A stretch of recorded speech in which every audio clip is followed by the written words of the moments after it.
Hello, listeners. This is Kat, and welcome back to Put Your Hands Up Podfics. This will be the continuation of When One Thing Ends, Another Can Begin. This will be part 2, the second half of Chapter 1. He was wrong. There was no way he would make it until the end of the day. He was alone again and drowning, sludge choking him, because All Might was standing in front of the class in a Silver Age costume. Being able to distract himself with new content and new people was something he could do in the face of a couple heroes he'd asked, in an environment that was never meant for someone like him. But it couldn't stand up to this. Every swirling thought that had been grabbing at him now screamed at him to acknowledge he was in his dream school, not because he'd worked hard to be here, but because he'd wanted to ask one hero if he thought someone quirkless could ever be one. And that whole process, that spiraling nightmare. Useless, weak, pathetic, worthless. Inspired quest had begun with All Might. He couldn't help it. When his thoughts rose up in a storm, he let himself fall right back into the emotionless state that was his only protection. Waiting until everyone else had collected their costume cases, he trailed behind the others to the changing rooms. He navigated the room without looking up, weaving between the others without bumping into them in fear of them turning on him. After all Might didn't believe he could be a hero. Would he stop the rest of the class if they turned on him and tried to make him stop trying? His previous teachers never had, no matter what the other students did to him.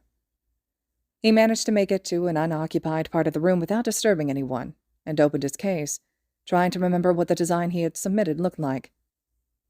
After opening the case and staring for what felt like an eternity, but was probably just seconds, Izuku processed that his case was empty. He almost wanted to laugh, but wasn't sure he even could in this state. Of course his case was empty. He'd gotten into UA, but that didn't mean that people would accept him here. Without the ability to process just what he was feeling, even though his body was locking up as if expecting another hit. Because while it wasn't physical, it was still another strike against him. It was all he could do to stare at his empty case, hearing the other boys slowly start commenting quietly on how he wasn't moving. He was startled out of it when a hand, familiar, not burning yet, but that could change in seconds, struck his shoulder, holding on and turning him to face its owner. "What the fuck is wrong with you?" Bakugo pushed himself into Izuku's space, sneering down at him. "You managed to weasel your way into the hero course, so pull your shit together." The two boys would wonder why Bakugo phrased it like that, and the relationship these two seemed to have, but it would be a while before they got answers. "Just put your costume on and stop holding everyone up." Bakugo ended the interaction with a short shove to Izuku's shoulder, but that was nothing compared to what Izuku was used to. And Bakugo being kind was something that Izuku never would have imagined. It was enough to reset his mind, to bring his focus to his friend, classmate, bully in front of him. "I didn't get one." His voice was quiet, strained, and he knew that would just annoy Bakugo more, but he couldn't make it any louder.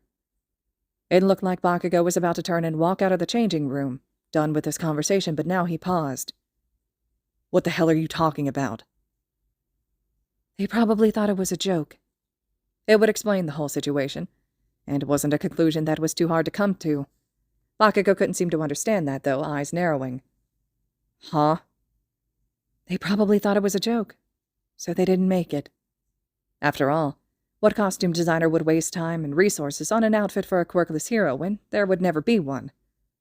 Bakugo looked over at him then, eyes darting over to Izuku's open and empty case, as if trying to put together some puzzle.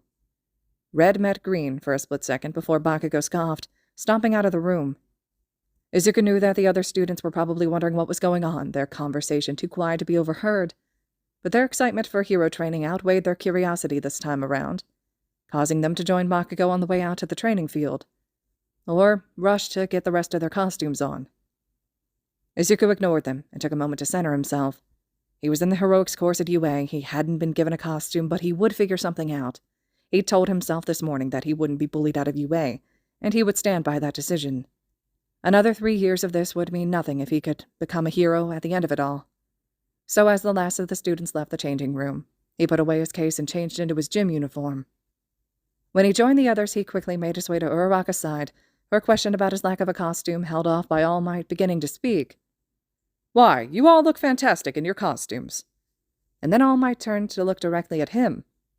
"Except, young man, why aren't you wearing yours?" Izuku had no idea if All Might remembered him, or what had been said that day, but he couldn't bring himself to look the hero in the face to find any hint of recognition. Keeping his head down, he decided that there was no way he could admit to the number one hero in front of all his classmates that the support department seemed to agree with his opinion that someone without a quirk could never be a hero. So he lied. It didn't fit. Well, that is unfortunate, but, if you have any problems like this, you can go to the support department to get them amended. Just bring your costume in and they'll fix it or alter it as needed, or redesign it if there's a problem. That goes for all of you students. With that out of the way, All Might began to explain their first heroics class exercise. Though Izuku noticed, a few of the other boys glanced over at him, probably wondering how he knew a costume didn't fit if he didn't try it on. He hated that feeling of being stared at. Even in a still semi-detached state, the discomfort roiled in his gut. Finding out he was paired against Bakugo certainly didn't help the rising feeling of dread. Do you have a plan? Uraraka was holding the floor plans to the building, but ignoring them in favor of looking up to Izuku with a hopeful look on her face. A plan. He could make a plan. Given the layout of the building, it would be likely that the bomb would be placed higher in the building. The rooftop would leave the bomb too exposed, especially if heroes with mobility-oriented quirks were on the scene. The first floor had the same problem, as while it was less exposed, it would be easier for the heroes to attack en masse and reach the bomb while others occupied the defenders. In around 70% of cases with bombs like this, where extortion was a larger priority than destruction and loss of life, the bomb's placement would be in the higher floors for a more defensible position. Of course, this was a simulation and not real life. But the bomb would have to be stationed somewhere for the villain team to move it, and Bakugo was a smart tactician. It was just often lost under his more aggressive traits. The bomb would therefore probably be placed on the third floor originally, since that would make it easier for students to move it higher or lower in the building, and Bakugo would insist on moving it one floor up. That would leave the fifth floor as a spatial barrier if the heroes were to come from the top. And if they were to come from the bottom, that would leave Bakugo with 3 floors of hunting ground. Ida would be at a disadvantage regardless of placement due to the interior setting, but to make up for that they could choose a larger room, and the floor plan that Uraraka was still holding showed that the largest of those on the 4th floor was on the left side of the building, accessible by window. Therefore, it was most likely that the bomb would be placed in that 4th floor room, with Ida to guard it so he wouldn't have to deal with twisting corridors and flights of stairs. He hesitated for a moment before he shared his guess, but Uraraka had been waiting patiently, and he didn't think she'd have asked him for a plan if she didn't actually want to hear his opinion. That didn't stop him from feeling self-conscious as he told her his thought process. She was polite, and actually listened as he rattled off his observations, pausing only a moment to look at him as if trying to figure out some sort of puzzle before speaking up. Okay then, what do we do? How should we fight them? Part of him said that there was no way they were having a proper conversation about this, and it was a miracle that she had listened to his ramble about the situation, but with a goal in mind, he could ignore that part of himself. Your quirk is force negation, right? Actually, it's called zero gravity. I can remove the gravitational force on anything I touch, though I have a weight limit, and I feel sick if I use it on myself. That description didn't ring quite right to Izuku, remembering how the concrete chunk she'd saved him from in the entrance exam hadn't just stopped being affected by gravity, instead stopping near completely, which would insinuate more than one effect. But now wasn't the time to bring up quirk analysis. He'd stopped trying long ago anyway. He'd been hoping that Uraraka might have been able to float them both up to where the bomb should be, but if she felt nauseous when using her quirk on herself, then it might be best to come up with a different strategy. In that case... He had to stop again for a moment, trying to picture what Bakugo and Ida would do. Ida seemed like the kind who would follow the rules, so he'd probably stay with the bomb to defend it properly, even if mobility weren't an issue. Bakugo was... It had been a while since Izuku had actually spoken with Bakugo, and just a few minutes earlier he had helped Izuku intentionally or not. But just because it had been a while didn't mean Bakugo wouldn't be aiming to win. Getting around Ida shouldn't be too much of a problem, but Kachan will track us down to fight. There's no way we'd be able to sneak into the building and make it to the bomb without running into him. He grimaced. I can get to the bomb without going through the building, but if he doesn't see anyone, he'll know something's up and go back to the bomb. You'll have to be the one to distract him. Are you sure you'll be fine to take on Ida by yourself? It stunned Izuku that not only was Uraraka listening to his plan, she actually sounded like she was going to follow it. He began rolling his shoulders and gently stretching to prepare for the trial. If Uraraka was going to follow his plan, then he was going to make sure they won. I should be fine. I can't fight, but if I can outmaneuver him, it shouldn't be too hard to reach the bomb. Uraraka only just had time to give an affirmative nod, the determined grin on her face partially covered by her helmet, before All Might announced the start of the trial. With that, Izuku was off, racing around to the back of the building. The sides were made of a fairly smooth concrete, but there were plenty of window ledges, pipes, spiderwebbing cracks that Izuku could use to pull himself up. He didn't doubt Uraraka's abilities, but Bakugo could be ruthless, and the sooner that he reached the bomb, the sooner she'd be able to get away from him. Given the bomb was, probably, on the 4th floor, he didn't have to worry about Bakugo being in the room by the time he got there. Once the start had been called, Izuku had no doubt he'd begun hunting them down. Finding himself now at the correct window, Izuku held his breath and peeked into the room, only exhaling when he saw that he'd been right and the bomb, along with a monologuing Ida, was in the room. The window wasn't much of a challenge to open, only requiring a bit of pried-off pipe bracketing to slip underneath the gap between the window and the frame to undo the lock. Getting his fingers under the rim, he slowly pulled the window open and slipped into the room. Luck didn't seem to be on his side today, however, as Ida chose that moment to do a dramatic spin and pose with his monologue, and ended up looking straight at Izuku, crouched near the window. How did you... However you got in here, hero, today is a day you will regret. Izuku would have laughed at the cheesy and definitely inaccurate villain portrayal if he didn't have 179 centimeters of hero students suddenly barreling towards him at full speed. Ida seemed to want to go for a straight capture, but with the bomb in sight, Izuku wouldn't let that happen. He kicked off in a dead sprint, but he'd underestimated Ida's turning speed. Instead of having to slow down to avoid hitting the wall, he was able to pivot and come straight after Izuku. Izuku could already feel him getting closer and knew he wouldn't be able to reach the bomb. So he did what he did best, analyzed the situation, and acted. Tenya had been surprised to see Izuku come in through the window. In truth, he had been expecting to see Uraraka, as Izuku hadn't shown any sign of mobility quirk, nor the confidence that came from a powerful combative quirk. He was even more surprised when Izuku suddenly disappeared, and he was sent flying.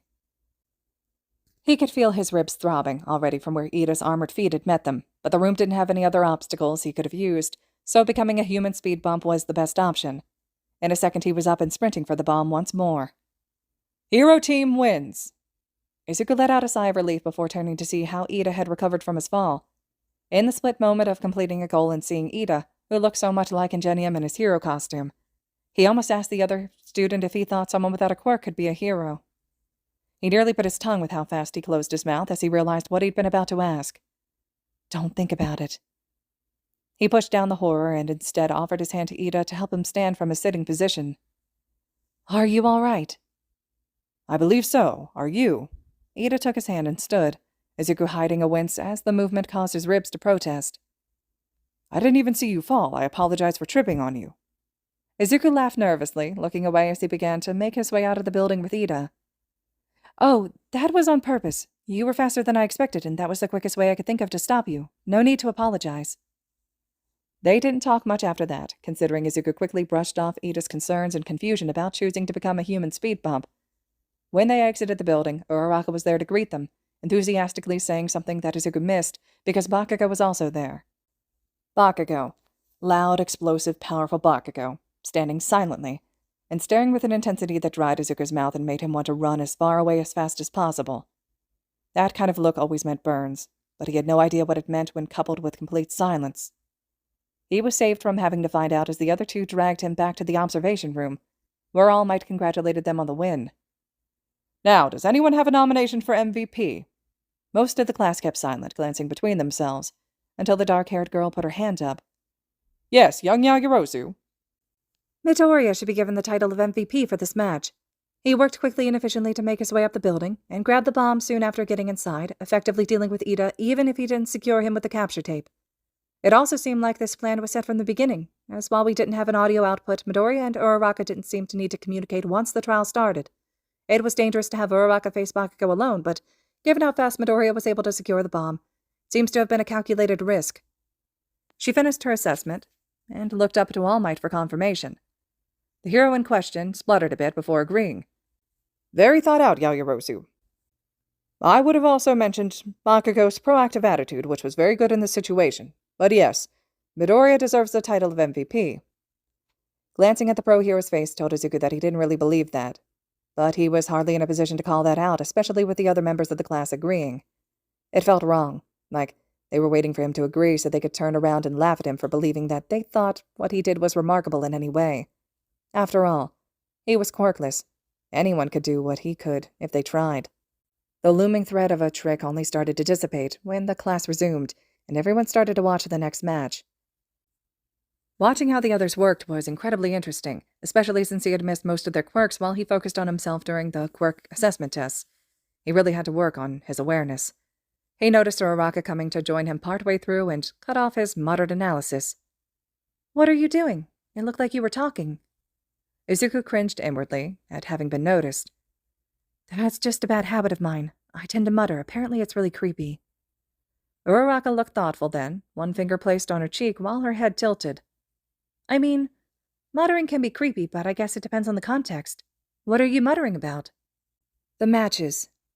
Uraraka looked at him for more, so he gave in.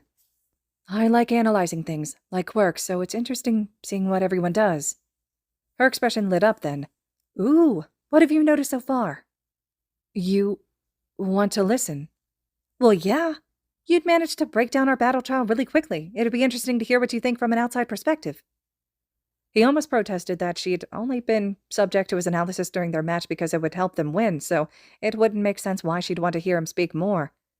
But so far, Uraraka had proven to be kind, and the last thing he wanted to do was offend her, even if it did turn out that all this was an act. So when the next match started, he began to talk, still quietly, but he made an effort to not mutter as he shared his thoughts.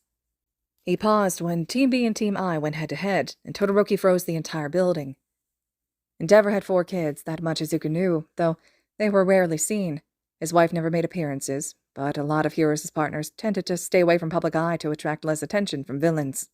What didn't make sense to Izuku was why Endeavor would have an heir going into heroics without a fire quirk. He'd made it pretty clear how much he valued quirks when they'd met. "Don't think about it." He got an answer, however, when Todoroki went into the building and began to melt the ice instead of dismissing it. Dual quirks were uncommon, but given Todoroki's split features and heritage, it would make sense if he had some control over fire along with his ice. It was exciting to be in a heroics class, watching other students use their quirks and come up with strategies in a trial that would one day help them with actual hero work. But when the lesson came to a close and all might dismiss them all, Izuku felt a huge sense of relief.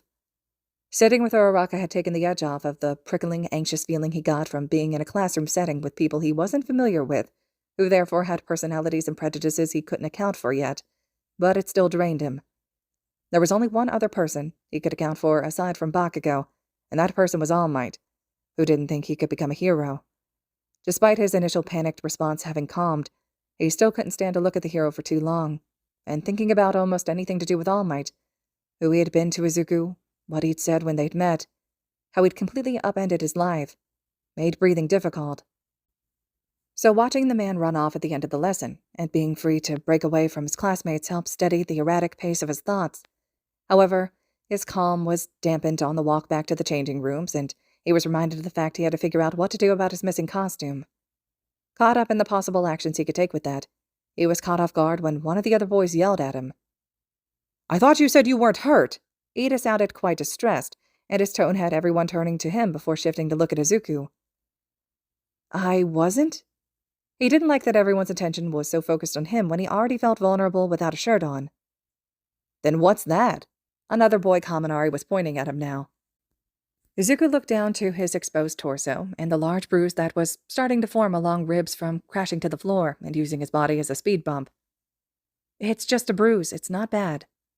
Luckily, it hadn't had time to change to the deep purple he knew it would shift to, given how much his side was throbbing. He'd had worse, though, and he hardly wanted to bother anyone over a bruise. His ribs weren't even fractured or broken, so he would be fine. Quickly putting his uniform back on, he hurried out of the changing room with a small shrug to those who still looked strangely concerned. The others who had made it back to the classroom before him seemed to be in high spirits when he entered. He managed to avoid getting noticed until he grabbed his bag, doing his best to ignore Bakugo, who was doing the same in front of him, when Kirishima, who had a pretty simple yet versatile quirk, which he'd like to learn the limitations on, approached both of them. "Dude, well done on your match. It was pretty crazy how fast you managed to scale the building. Though, I'm not gonna lie, I was hoping to see you guys face off against Bakugo." The redhead looked between the both of them, seemingly oblivious to Izuku's rapid paling and the tension Bakugo was carrying. Are you fucking kidding me? I'd beat the shit out of that useless Deku. Bakugo punctuated the end of his statement by picking up his bag and stomping out of the classroom, slamming the door behind him. Wow, harsh? Izuku felt the shot of adrenaline start to leave his system only after the door stayed closed for the next few seconds, leaving him more exhausted than he'd already felt. Seeing the others looking to him for his opinion, he shrugged his bag on, speaking as he edged his way to the door. No, he's right. I'm not very strong, and besides, I can't fight. Kachan would definitely win. Aw, come on, don't say that. Kirishima tried to throw an arm around his shoulders, but Izuku ducked out of the way. The redhead didn't seem bothered, though, continuing on. Hauling ass up a building means you've got to have some muscle. The others agreed, pitching in their own opinions. It was nice they were trying to make him feel better about himself, but he could do without the pity. He knew his limits. He'd almost made it successfully out of the room when Uraraka came up beside him. I've got to run and catch the train. Did you want to come along? She'd asked a similar thing yesterday, and Izuku felt bad for denying her again. But he had to sort out his costume problem, no matter how much he wanted to just go home. I'm sorry, I've got something I have to do again. That's fine. She waved him off before pulling out her phone. How about we swap phone numbers? If it had been any earlier in the day, Izuku might have hesitated, or tried to find the trick. After he'd first got his phone, people had pretended to be his friend to get his number, then shared it out to everyone from bullies so they could send him more hate, to random people offering some kind of service or reward if they called. In the end, he'd changed his number to get it to stop, and refused to give it out to any friends.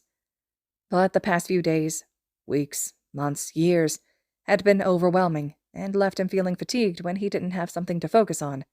And Uraraka was kind. Though they'd all been kind, until they'd gotten what they wanted. So he handed over his number. After giving a brief goodbye, he made his way out of the room. That night, Uraraka would apologize for giving his number to Ida, who had joined her shortly after he'd left. Ida had been concerned about Izuku's bruise and the fact he hadn't gone to Recovery Girl, and Uraraka thought it would be nice if they could talk together with a group chat. She would explain that she wouldn't give out his number to anyone else without permission, and that she would understand if Izuku was angry at her for giving it out in the first place. Izuku would spend the next 20 minutes wiping away tears because he might finally have friends. It might be another trick, like middle school, but it didn't feel like one, so he let himself acknowledge the hope even if he couldn't embrace it yet. As he made his way to the teacher's offices, he had to fight the instinct to turn around. Aizawa was probably busy. He shouldn't have to deal with Izuku's problems, and it was just a missing costume. Izuku could make one himself and bring it in. Only he wasn't sure what standards the costume would have to meet, what materials and designs were allowed, if he would be able to bring in support items like his sling to add to the costume.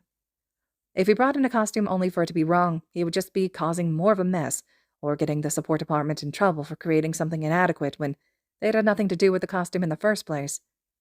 He didn't want to cause any more trouble, didn't want to draw any more attention, but Aizawa had said that they should turn to him if they had any problems. And for once, Izuku believed that he might be a teacher that meant it. Or, well, included Izuku when he spoke to the class. That thought, however, couldn't stop him from hunching in on himself, holding the straps of his backpack in a death grip as he grew closer. Dozens of ways to explain the situation flitted through his head before disappearing. His mouth felt dry, and the bruise on his side throbbed aggressively. Standing in front of the door, he fought back the voices that were screaming that this was a mistake, that he should just deal with it, that if he caused a fuss, I would just make the teachers hate him, more than they already did, that this was a test and trying to get help meant he would fail, because if he couldn't deal with one missing costume, then how was he meant to get through the rest of the year? He could feel the spiraling thoughts pulling at him like a cruel undercurrent to a whirlpool. Taking a deep breath, he thought back to Aizawa's gentle voice when he had told him that it was possible to become a hero, and lifted a shaking hand to knock against the door in defiance of the current. Come in! The voice was muffled by the door, but Izuku had listened to enough of his radio show to identify it as Present Mike's. He shifted the door open, slipping into the room and making a beeline to where he could see Aizawa working. He ignored the looks he was getting, the way the room had grown quieter the instant he had stepped inside. Aizawa glanced up at him from the paperwork he was doing on his desk, finishing a line before turning to face him properly. Can I help you, Midoriya? It was too late to back out now, but Izuku wanted to do nothing more than run for it. It wouldn't be that hard either. The door was still open a crack, or if he wanted to avoid passing some of the other teachers again, he could jump over Aizawa's desk and go through the window that was letting in a nice breeze. Midoriya. The gruff tone brought Izuku back to the present. Sorry, Sensei. I wanted to ask you about my costume. Aizawa sighed. All Might should have told you all to go to the support department if you want any changes to your costumes, or if you have any problems. Power Loader oversees that, and it gives the support students a chance to learn about costume development. He could take the opportunity to turn and leave, apologize for the mistake, and figure out how to fix this on his own. But Aizawa was the one person who believed in him, and Izuku was so tired of dealing with everything alone, especially after having to spend his afternoon with the hero that had started it all. I didn't get one. He couldn't look directly at the hero, but he could tell that he had paused midway to turning back to his work. What do you mean you didn't get one?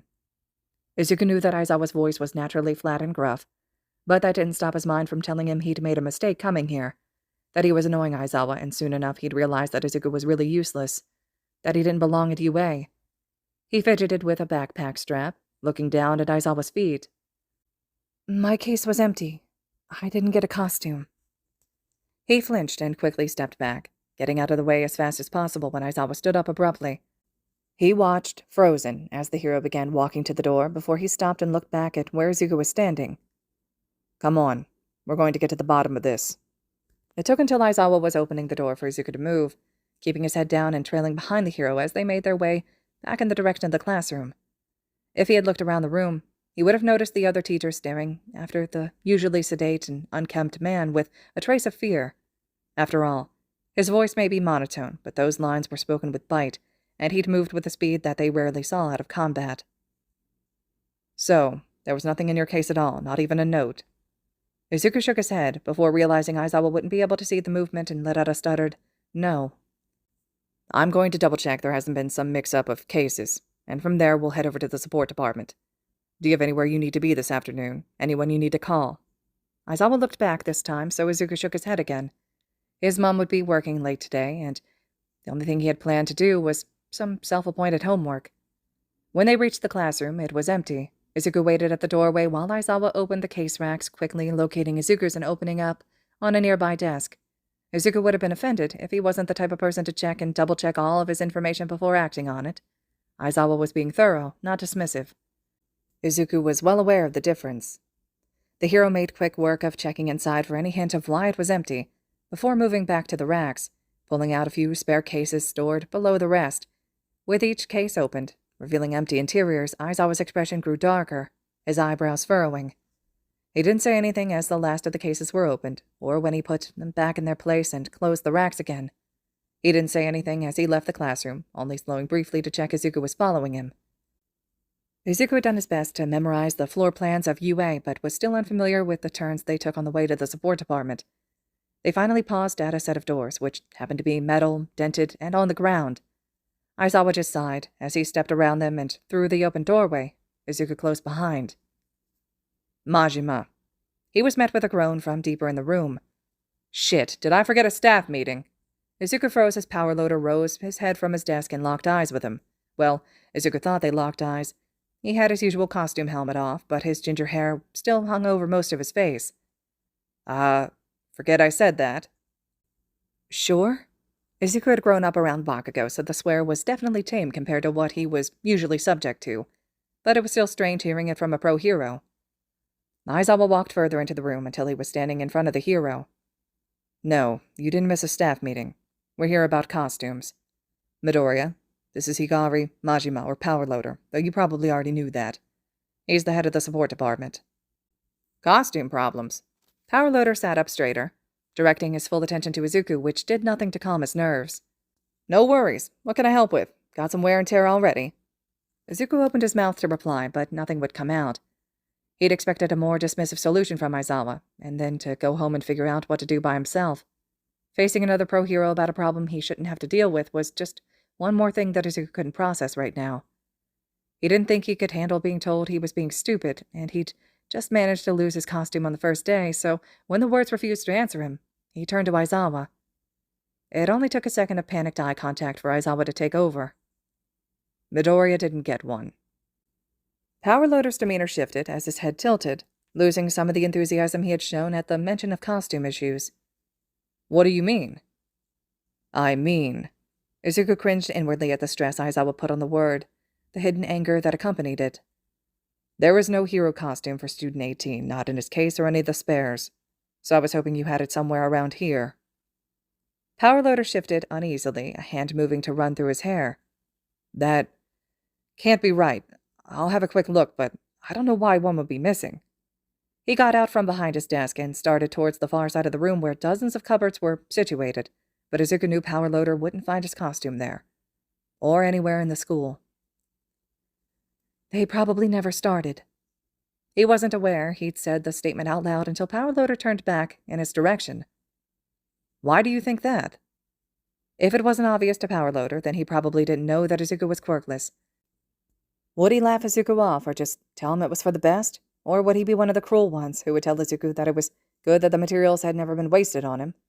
There would be no way to know until he told him, though. I'm quirkless. They probably thought it was a joke. No one... He glanced at Aizawa and corrected himself. Most people don't believe a quirkless person can be a hero, or even get into UA. There was a beat of silence before Aizawa spoke, having turned to also face Izuku. Have similar things happened to you before? Izuku didn't bother answering that one, choosing to avert his eyes and hunch in on himself more. Look, I'm sure there's some explanation to this whole thing. They wouldn't... they're given information on the kids' quirks to help with the costume design, especially for the ones that don't send in a lot of ideas. Powerloader had started pulling open cupboards and drawers, digging through for signs of something that didn't exist. It's fine. I should have expected it. No, it's not. The anger in Powerloader's voice finally made him look up, watching the hero's back as he dug through more materials. Aizawa stood off to the side, still near Powerloader's desk, a phone in hand and a scowl on his face. Just because something is unlikely is by no means an excuse to not do a job. I'm going to find out what's happened. In the meantime, bring your costume design to me tomorrow and I'll get straight to it. If the anger in the hero's voice hadn't drawn his attention, that statement certainly would have. Powerloader wasn't part of a support company using cheap materials to make prototypes for hero students until they figured out what they really wanted. He was a fully trained and qualified costume designer.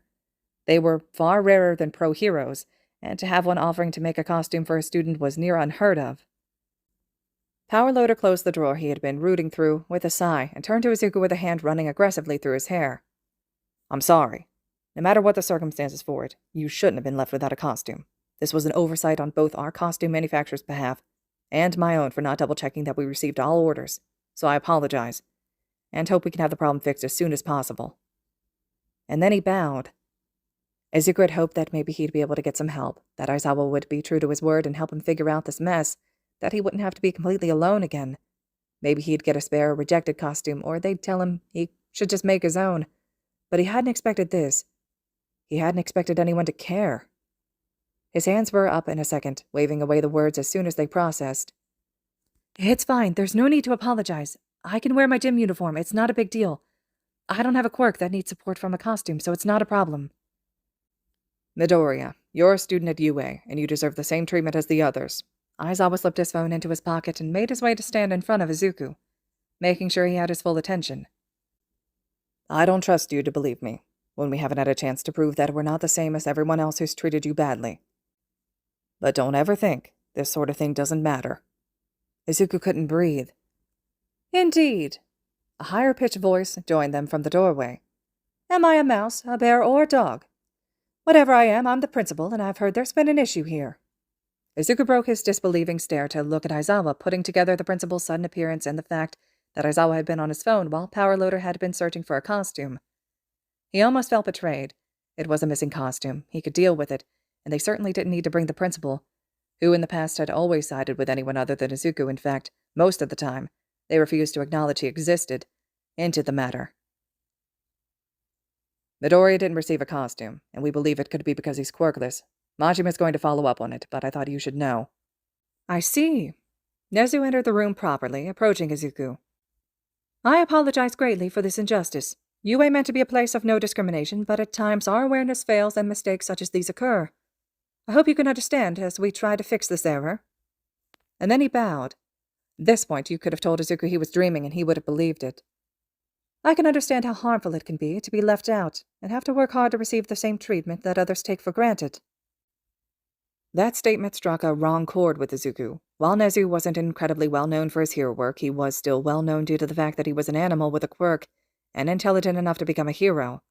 A less well-known fact was that he had been horribly abused at the hands of the scientists that had held him captive, and even after escaping had needed to fight to be given rights.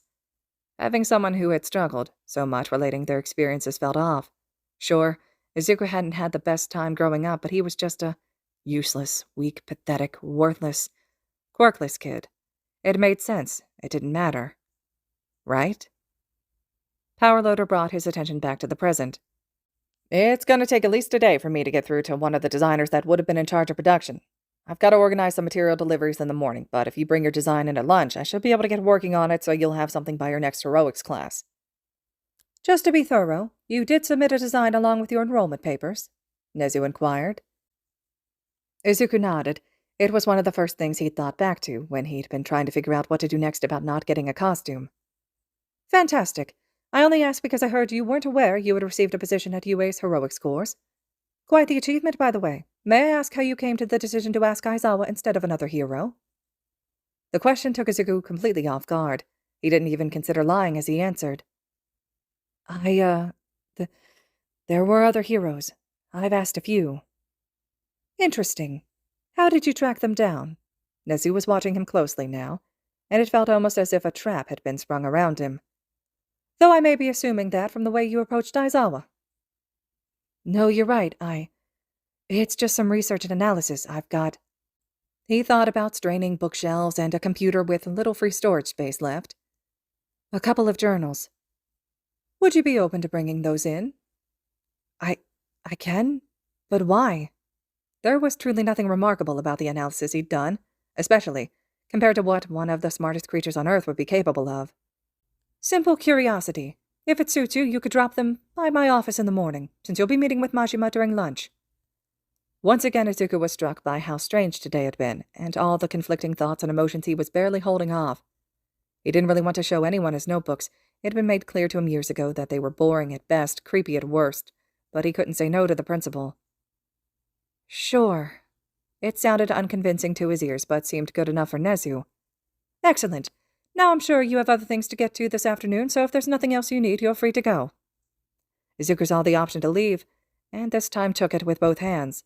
Adjusting the straps on his backpack, he quickly bowed to Power Loader, Aizawa, and Nezu, before heading to the doorway.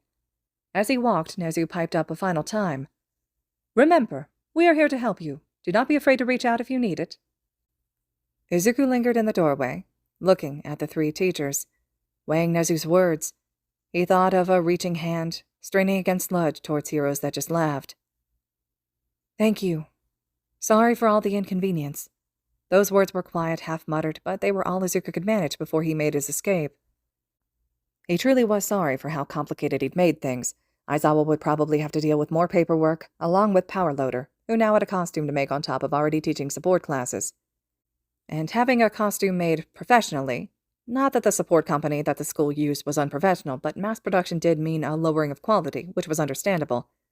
Definitely had to be unfair to the other heroics course kids, and now Nezu was interested in his work, and he had to make sure he didn't mess that up.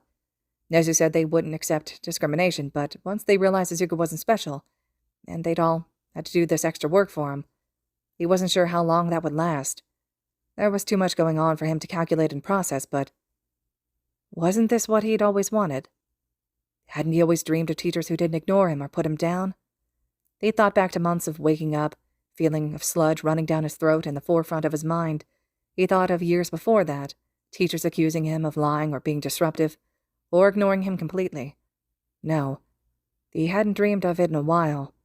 After his first year of middle school, he'd come to accept that a lot of things would never change for him. He'd held his backpack straps in white-knuckled grips as he realized that a few teachers doing their job, and seeming to care about how it affected him, was enough to give him a hint of hope that things might get better, because he hadn't even been able to rely on people trying to do their jobs in the past. But now he was at UA, despite all the odds against him. So maybe it would be okay to dream again. I'm pretty sure that this was only the tip of the iceberg when it comes to shit this kid has been through. Shota felt pure, molten rage flowing through his veins, but had nothing he could do with it, aside from maybe breaking into a support company's manufacturing building and tracking down who had treated an official design request as a joke. That would be irrational, though. He wasn't going to threaten some poor worker who had only done what they were told. After Majima found out who was responsible, however, he couldn't make any promises. The hero in question was pacing across the workshop, occasionally stopping to look in some shelf or compartment like it might be hiding Midoriya's costume. He said, "I should have expected it. What the fuck?" Majima was a bit rough around the edges, but he was always supportive of his students, and he seemed genuinely disturbed by this whole issue. Shota knew that he wasn't naive. They'd all seen their fair share of the problems that plague society, but Majima had taken this truly to heart. "I can see why you contacted me about this, Aizawa." Nezu hadn't moved from where he'd watched Izuku leave the room, a calculating look in his eyes. "Unfortunately, I believe this will keep happening." "Are you kidding me?" Majima rounded on Nezu, but the white-furred mammal just raised a placating paw before explaining. "No matter what we do or say, there will always be someone working against him just because he's quirkless. We'll just have to do our best to support him while he's here and willing to fight." All three of them were silent then, processing the grim statement. One part of the interaction had stood out to Shota, not because of how angry it made him, but because of how out of place it had seemed. "Why'd you ask for those journals?" Nezu shrugged. "Like I said to Midoriya, I'm curious. I want to know more about who we're dealing with, because I have the sneaking suspicion that he is far more than a quirkless student that got lucky." Another silence followed before Nezu went to leave, stopping at the empty doorway. "Majima, may I ask why the doors are currently on the floor?" That elicited a groan from the hero. "Because I got a crazy genius this year who took the phrase blast-proof as a challenge." Shota couldn't help but snort at that. "Well," Nezu clapped his hands together, "it certainly seems like we're in for an interesting year." All right, listeners, this concludes the second half to Chapter 1. For When One Thing Ends, Another Can Begin. Chapter 2 will be up next. I hope you all are enjoying this so far. I'm eager to hear your all's thoughts and reactions to everything. And as always, thank you all so much for listening.